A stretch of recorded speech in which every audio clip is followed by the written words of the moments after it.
I got pregnant when I was 13 years old, with a child, and my pregnancy was high risk. And I made a promise to God that if my son was born alive and healthy, I would teach him God's way. Richard was born measuring 4.15 centimeters.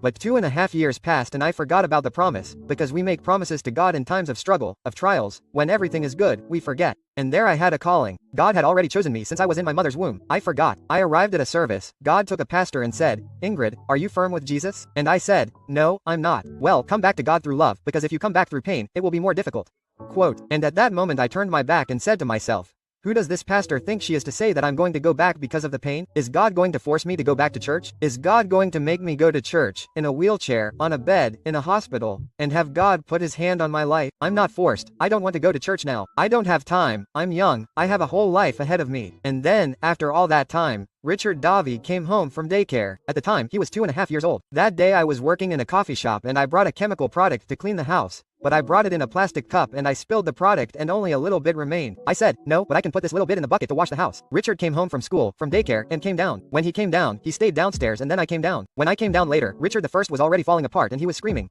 "It's burning, it's burning, it's burning." And my son was vomiting a lot of drool, a lot of saliva, and a lot of blood. I know how I was in a hospital with my son who was given up on by medicine, because God said that he had a mark with a calling on my life and I didn't want to accept it. And that day I went into that bathroom and said, "God touches me, but not my son." But it was too late. God allowed it because God doesn't tempt anyone. He doesn't hurt anyone. But God took his hand of protection away. And then the next day, someone from Mexico came and said that your son had taken Ingrid. It was just the caustic. And I'll tell you more, your son will never be able to eat by mouth again. What will he eat for a good while now? Through the enteral tube. I said, "But when will he be discharged?" She said, "There will be no discharge. The treatment is for an indefinite period."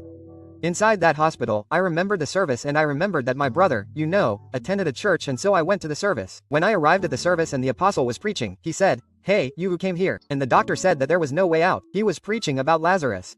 The Lord tells you, this situation is not for death, but for the name of the Lord to be glorified. And I started to cry.